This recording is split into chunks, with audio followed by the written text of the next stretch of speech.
Welcome to Electrified. It's your host, Dylan Loomis. Remember when Tesla released the Model 3 Plus in China that was right above the entry-level rear-wheel drive version? The variant that ended up as the Model 3 with the most range of all of the options? Well, Tesla has filed to do the same thing for the Model Y. They're now planning to sell a single-motor RWD variant, and it's expected to become the longest range offering within the SUV lineup. It's a 5-seat vehicle, so it's likely in the next few weeks the China configurator will have an option between these two that will be a long-range rear-wheel drive version with the most range in the lineup. The whisper number, if you will, is expected to be 800 kilometers, which is the CLTC cycle, of course. But sticking with that cycle, because this vehicle might end up only in China, that would be an additional roughly 30 miles of range, relative to the Model YL, which is currently the longest range Model Y in China. This tells us Tesla is liking what it's seeing with the Model 3 Plus, building that bridge between the entry-level variant and the long-range all-wheel drive. I'm hearing the Model Y Plus will use the same battery cells as the Model 3 Plus, cells from LG, helping with economies of scale. And of course, more variants for already one of the best-selling cars in the world should be a slight boost to help round out the lineup. Tesla's Optimus videos have been out there now for a few days, so I won't do a deep dive here, but just to quickly mention, Elon did clarify this was AI, meaning it was not teleoperated.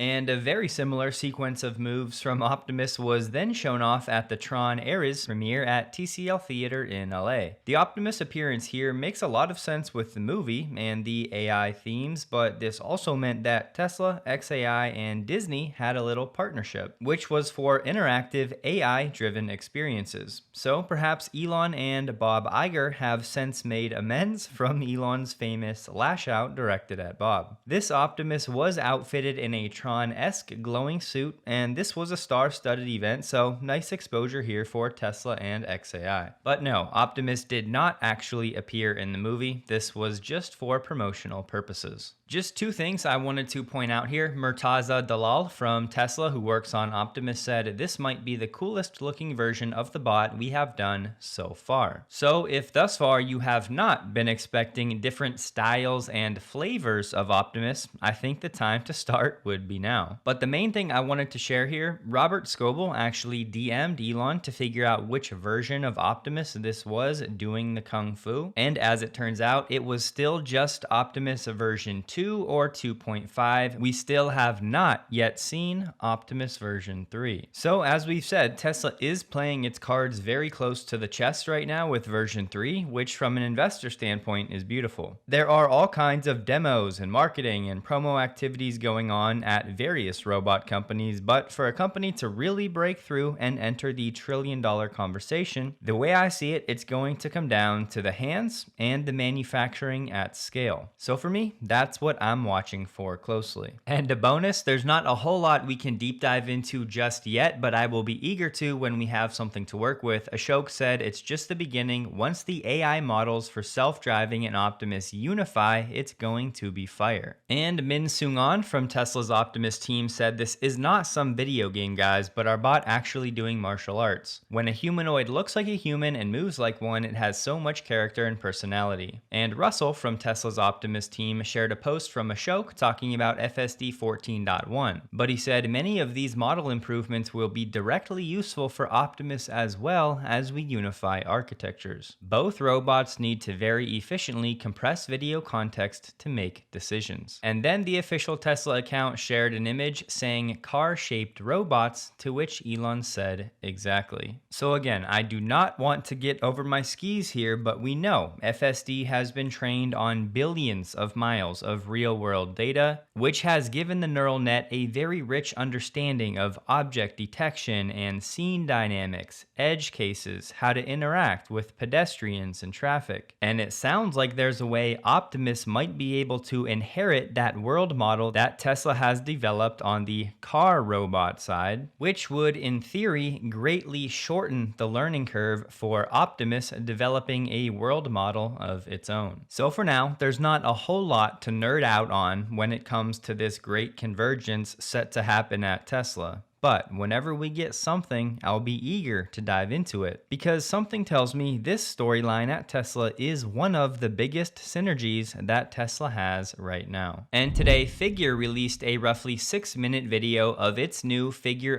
03. Now, Figure also put out a long blog post talking about Figure 03, so as the video plays, I'll just share some highlights from that. They said, plain and simple, our goal is to deliver a truly general purpose robot, one that can perform human-like tasks and learn directly from people. Figure 03 is still based on Helix, their proprietary vision language action AI. 03 has some new soft features, wireless charging, improved audio for voice reasoning, and battery safety advancements that make it safer for a home environment. They're saying 03 was engineered from the ground up for high volume manufacturing, and in order to do that, they have a new supply chain and an entirely new process for manufacturing robots at BotQ. The new camera architecture delivers twice the frame rate, 1/4 the latency, and a 60% wider field of view per camera, all within a more compact form factor. Combined with an expanded depth of field, this architecture provides Helix with a denser, more stable perceptual stream. Each hand now integrates an embedded palm camera with a wide field of view and low latency sensing, which offers redundant close-range visual feedback during grasps. These cameras allow Helix to maintain visual awareness even when the main cameras are occluded. Just think when the hand is reaching into a cabinet or into a drawer or some confined space. The new hands have softer, more adaptive fingertips and increase the surface contact area. Due to some shortcomings of what they found on the market, they're now internally developing its first generation tactile sensor, and now each fingertip sensor can detect forces as small as 3 grams of pressure, which would be roughly equivalent to feeling a paperclip on your finger. 03 has strategically placed multi-density foam to protect against pinch points, and is covered in soft textiles rather than hard machined parts. 03 has 9% less mass and significantly less volume than 02, which of course makes it easier to maneuver. The soft goods are now fully washable and can be removed or replaced without tools, allowing quick and easy swaps. And yes, the robots can be customized with various clothing options. Compared with 02, its speaker is twice the size and nearly 4 times more powerful. Plus, the microphone has been repositioned for better clarity. 03 is now capable of wireless inductive charging alongside wireless data offload. Charging coils in the robot's feet allow it to step onto a wireless stand and charge at 2 kilowatts. And one of the biggest updates we've got so far, 02 was primarily designed to be manufactured with CNC machining, but 03 now relies heavily on tooled processes like die casting, injection molding, and stamping. A shift like that would demand a significant upfront investment in tooling, but the long-term idea is that each 03 unit would now cost dramatically less to build. And as volumes grow, the economics will improve. Figure has vertically integrated across a few different domains, including actuators, batteries, sensors, different structures, and electronics, all of which were designed completely in-house. And Figure did share a bit about BotQ, the new HQ for manufacturing. The first-gen manufacturing line will initially be capable of producing up to 12,000 humanoid robots per year, with the goal of producing a total of 100,000 over the next 4 years. And remember, Elon is still talking about millions of Optimus robots by 2030, and Figure is talking about 100,000 by roughly 2030. But guys, look, we have to remember Elon and Tesla also talked about making 20 million cars a year by 2030, and that's absolutely not going to happen. And they said Figure's focus on the home market in no way detracts from the potential for 03 for the commercial market. By solving variability and intractability of the home, Figure is developing a truly general purpose product that can do the widest possible range of tasks in the workforce. The actuators on 03 can perform at 2 times faster speeds with improved torque density, which allows 03 to pick and place items at faster speeds. So there's a lot of claims, and don't forget what Figure said earlier this year. Their humanoid robots would be used in their manufacturing process at BotQ to build other humanoid robots. So look, Figure is saying the right things, they're doing the right things with vertical integration, the video was impressive, showing useful tasks in a home environment. BotQ, the manufacturing HQ, is in San Jose, California. I may have reservations about Brett Adcock, but make no mistake, I'm rooting for an American company making futuristic tech that will hopefully, in the long run, free people up to do more of what they truly love. Yes, there will be a lot of pain on the way with job loss and uncertainty, but the vision of sustainable abundance long term is one that I'm rooting for, and multiple companies can win very, very big in the humanoid space. There's still no timeline on when O3 might be sold, but Figure does seem to be making good progress. As many of you know, I took a little trip recently, and I want to share these new extra travel pack vacuum bags that I used. I've always been a bag guy when traveling, keep things separate, especially dirty clothes for the trip home. But since I'm always trying to pack light, save space, I figured it made sense to try a vacuum seal bag that's waterproof, anti-rip, and odor-proof. Extra sponsors the channel, and I choose to stay with them because they make great stuff. I'm still using their smart wallet years later as my daily carry. The travel pump for the vacuum bag is included. The zipper is super heavy duty, and there are hooks to hang the bag. For this trip, I put my socks and undergarments in one and then took a separate one empty for the way down. As my clothes got dirty, I tossed them in the empty bag for the way home. Pro tip, just make sure the zipper is closed all the way when you suck the air out, and this will certainly save you some space while keeping items dry, separate, and away from your clean clothes. Right now, Extra is running a fall sale, which will get you 35% off. But my discount code will get you something extra. You can grab an extra 10% off with my discount code Electrified at checkout at partner.extra.com/Dylan Loomis, linked below. And don't forget, they have plenty of other items for gifts ahead of the holiday season too.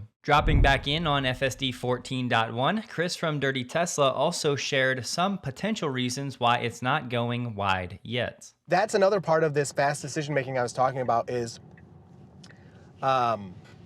hitting the brakes here unnecessarily. So we see those people next to the road, and FSD is scared. So we're back to FSD being pretty scared of pedestrians. But here's the thing. We know version 14 has potentially orders of magnitude more parameters, meaning it can handle much more nuance from version 13. So it's almost like version 14 has superpowers and near instant reaction to many things in the scene. Chris shared how version 14 reacts to things before he even knows what's going on sometimes, which is great, but it sounds like this version needs some time to be smoothed out and for these new superpowers to be refined a bit, because this sudden braking that many are experiencing is not safe. If you missed it, Chris did say it looks like 14.1 is now using the front bumper camera for FSD. He covered the camera, and while the car was in FSD, it did put up this error, autopilot visibility limited, along with one fascia issue, camera occlusion detected. Now, this does not mean that Teslas without the front bumper cam will not be able to run version 14, because there's still a chance it's mostly only used for the parking stack that's now embedded into FSD. But it'll be interesting to note if cars without the front bumper cam have any different behaviors once version 14 goes wide. There was a clip from Teslarati where FSD tried to make an unprotected left turn but wasn't able to do it, so instead of going through the red light, it ended up going into reverse and getting out of the intersection. Ashok posted that, saying Tesla self-driving can reverse to get out of potentially dangerous positions. So perhaps we see it more often with version 14, but I just wanted to point out this was actually a feature of version 13 as well. And maybe more importantly, Ashok said that version 14 should come to the Cybertruck most likely by the end of this month. Holmar said loving 14.1 and all the new features, but the hard braking, jerkiness, and confused moments are definitely a buzzkill after getting used to the perfection of 13.2.9. So if you're on the latter, wishing you had 14, don't feel too bad. 13.2.9 is still overall more comfortable. He said for most people, he would not recommend upgrading to version 14 at this time if you had the option, but Tesla will get it polished soon. I hesitate to share this because the timeline with version 13 14 does not have to be at all like the timeline for version 14. But for what it's worth, 13.2 was released to early access November 30th, 2024. And for that version, it took roughly 1 full month for 13.2.2.1 to go fleet-wide for AI4. But of course, during that roughly 30-day period, there were some waves that also went out. And while the parking at superchargers has been great, Devin did share that it will still park at a supercharger even if one of those stalls is out of order. So I'm sure this feature will come in time, but right now Tesla's supercharging data is not yet interfacing with the FSD routing, which will matter for Cybercab without a wheel. But hopefully Tesla can solve that by then. I really have been looking for all of the negative clips of what FSD 14 is doing poorly or incorrectly. There's not a whole lot out there, but Holmars did share roughly a 3-minute video of FSD trying to get out of this parking lot, but for whatever reason it looked like it could not see enough to actually make this left turn. As you can see, these cars off to the right were blocking the view. It would just keep pulling forward and trying to do it, and then the car would reverse on its own, and it got stuck in that loop. Holmars did say, of course, it's solvable. FSD 13 could already do it. There are some routing issues, like in this scenario where the nav had it going straight at that intersection, but for some unknown reason, it decided to turn right. John Krause said one area not yet fully solved is parking at slanted pull-through stalls. But after about an hour of trying, he finally got it to work. Devin shared a clip of some of this harsh braking. I know emergency vehicle handling has been added, and I've seen lots of videos of the car like pulling over really well. Oh God. I'm gonna ask Tesla, because a couple of the people have reached out to me, if they want me to keep snapshotting every harsh brake, but because I feel like I'm flooding their inbox, but I just want them to have lots of data points for these issues. Slowing down for that car that just very aggressively swerved into our way, so really good job. We're slamming on the brakes for this guy on the road, slamming on the brakes. We're almost going off the road. Okay, I'm gonna snapshot that. Version 14 seems a lot more hesitant when there's a human on or near the road. That didn't work at all.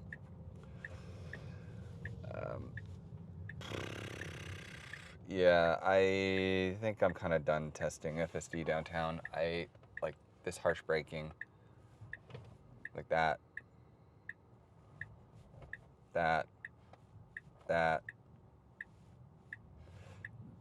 It just isn't, I don't think it's ready for me to be testing downtown just yet. So it's incredibly capable with some glaring issues at the moment that make it hard for me to trust, especially when using it downtown in a city center like this. And of course, there are plenty of highlights out there. Everyone is busy sharing them, but right now I'm more interested in what still needs work. Devin did say 14 on the highway feels so much better than 13. The car reacts instantly to a lead vehicle slowing down, whereas 13 would take its time to react, which would lead to some uncomfortable situations. Brandon went for a ride in version 14 with Zach, and he also touched on the braking issues at low speeds. Driving home the point I was making, it just seems to overreact to small things. Some of the parking is great, but I've still seen a few clips where it'll drive right past very good parking spots. But here's one highlight for you from Nick Patain. I got 2 motorcycles on me. Are you serious? Yeah, look. Oh my god, like right on you. Look.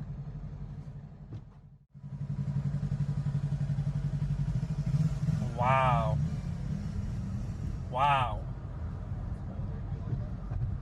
So Nick's girlfriend could have put her arm right out the window and touch these bikers, and 14 decided to move off to the left to give them extra room. On the robotaxi side, where things have been eerily quiet as of late, but I'll say again, I think when we get an update, it will be a big one. Joe Tetmeyer said in Austin now, the robotaxi has the gold navigation line instead of the blue. So it's shaping up to be the case that the gold line will indicate unsupervised robotaxi robotaxi ride hail, and then the blue line will indicate supervised or customer FSD. And according to an app decompile, it looks like the ability to pre-book a robotaxi ride is in active development. So whenever airport trips become a thing for robotaxi, that would be a very nice feature. They're also saying the ability to change your destination during your ride should improve. As it is now, you have to type in a new address, but it looks like the ability to drag and drop the pin on the map to a new location will be coming. A few weeks back, we touched briefly on the potential partnership between Tesla's robotaxi and Lone Star Medical Transport, and in the code, we're now seeing Centurion Medical Transportation, Bay City Medical Transport, and Cap Metro. So the thought goes Tesla is working to position robotaxi as a first and last mile solution to supplement public transit. And not only that, but potentially for medical non-emergency transport. And yes, of course, the network would have to scale significantly from where it is right now, but as we know, that's the plan. And Alexander, who's been covering the FSD approval situation in Sweden closer than anyone, said according to the Swedish transport admin, Tesla received approval to test FSD, but only on all state highways and expressways in Sweden. It's also only valid for 3 cars owned by Tesla, but previously it was for 0 cars. To be clear, Tesla is not yet approved for city FSD driving in Sweden, and you will not find an article about this. Alexander has been talking to the Swedish Transport Administration directly. Joe Tetmeyer shared the first Tesla Cybercab at Giga Texas crash test facilities has been spotted. This may indicate the vehicle has completed most of the final engineering and production tests out at Fremont. If this follows how the Cybertruck proceeded, we're likely a month or 2 before we see initial test runs of what will be the production version. This matches up with all the equipment deliveries and installation inside the factory we've been monitoring over the past few months. To be clear, Cybercab crash testing has been happening at Fremont, but this is the first we've seen in Texas. And also today, Met God in the Wilderness shared a drone video of Fremont where a Cybercab was spotted in the testing area. And that's notable because this is one of, if not the first time that the Cybercab has been spotted at the Fremont test track. I did everything I could to figure out if there was someone driving this vehicle or if it was doing this autonomously, but the resolution just was not good enough for me to make a determination for sure. So yes, there is a world where toward the end of this year, we see some very early production builds of the Cybercab, and things do seem to be on track for Cybercab to hit volume production sometime in 2026. There's a lot of chatter today about NHTSA opening a new investigation into Tesla's FSD software. It covers all vehicles with FSD, about 2.8 million vehicles. The problem? Traffic safety law violations, including proceeding through red traffic signals and driving against the proper direction of travel on roadways. They're highlighting 58 incidents, 14 crashes or fires, and 23 injuries. But for now, this is just a preliminary evaluation to assess the scope of the problems. And I just want to say, I understand the frustration where we have NHTSA seemingly hounding Tesla but overlooking the atrocious human driving behaviors, but look, there's not much NHTSA can do about the latter. What NHTSA is supposed to do is ensure that this frontier technology is trustworthy, and it might be unpopular, but I think these investigations actually help Tesla. They keep Tesla on its toes and force it to fix things that need to be fixed. The ODI, Office of Defects Investigation, will review and assess whether there was a prior warning or adequate time for the driver to respond to the unexpected behavior or to safely supervise the automated driving task. As we've covered many times, there are more steps needed before a recall could come into play here, and NHTSA said it typically tries to complete these investigations within 8 months. And interesting, ODI said it already worked with Maryland's Transportation Authority to determine if some of the red light problems are repeatable, since multiple subject incidents occurred at the same intersection in Joppa, Maryland. And they said Tesla has already taken action to address the issue at this intersection. In my opinion, it's likely not much will come of this. Tesla is likely already working on solutions and in discussion with NHTSA. Contrary to media headlines, Tesla maintains a good relationship with NHTSA, and they've been cooperative and typically get these things sorted out quickly. You may recall that Tesla Vision video contest. Well, the entrants are in and the thread is out. The most liked post will win the contest. Voting ends tomorrow, October 10th at 9 p.m. Pacific time. So if you missed the thread and want to cast some votes, I will have this linked below. Tesla Megapack said 2.2 gigawatt hours of Megapacks are operating at Neoen's Collie battery, but have a listen to what they said in the video. Right now here in WA, the energy price is negative, and you can hear the Megapacks around us charging from that negative pricing.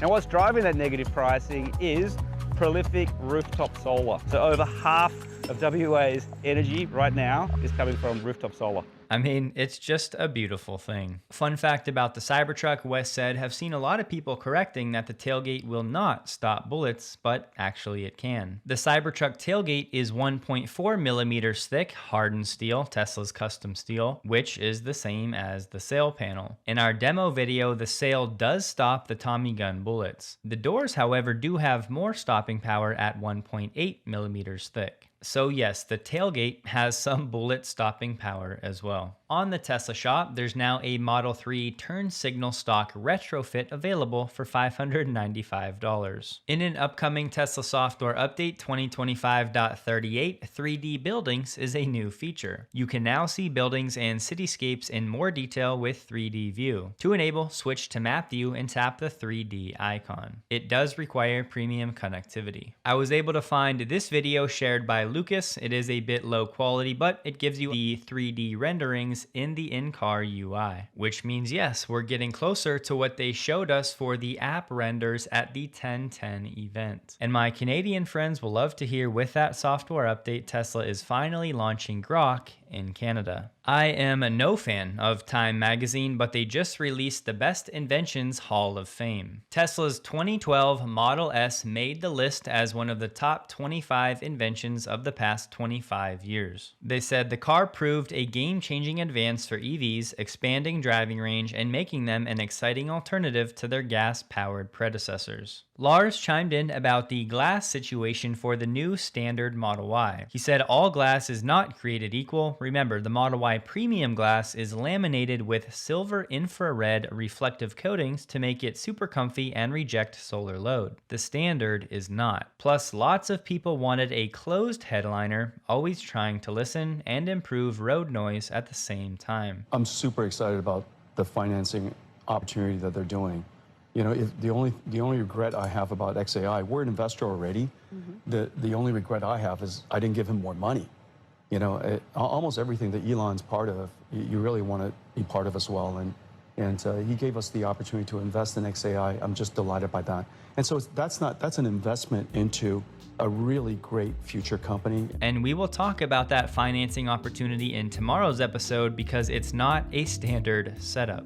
Tesla stock closed the day at $435.54, down 0.72%, while the NDX was down 0.15%. The volume was 26% below the average. Don't forget, check out Extra linked below. Get some of your holiday shopping done early this year. Hope you guys have a wonderful day. Please like the video if you did. You can find me on X linked below, and a huge thank you to all of my Patreon supporters.